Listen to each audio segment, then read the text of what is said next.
Guys, heto.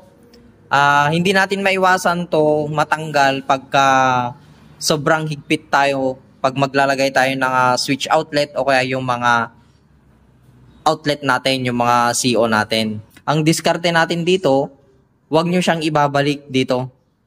Ngayon, may technique ito guys.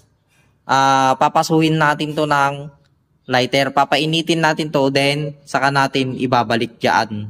Para hindi siya matatanggal pagka hinigpitan na natin nung pag may ilagay na natin tong kanyang switch outlet. Ito guys, gagamit tayo ng lighter. Papainitan natin to. Ganito yung ginagawa ko pagka natatanggal tong kanyang mismong tornilyuhan sa mismong junction box. Painitan nyo lang to. Then saka nyo ibalik. Fit na siya. Mahirap na siyang tanggalin kung sakaling ilagay na natin yung kanyang switch outlet. Ayan, okay na yan. Saka natin siya ibalik.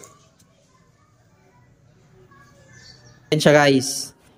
Nailagay na namin. Mamagahin nyo muna siya bago nyo ibalik itong kanyang switch outlet. Guys, bali ito yung itsura niya. Namaga na siya. Ayan. Then ilalagay natin itong kanyang switch outlet. Ganun lang ang diskarte niya guys. Yung paglagay ng tornilyuhan niya sa may utility box. Sabi ko meron pang remedyo yun. Then gamit tayo ng bar level para diretso siya.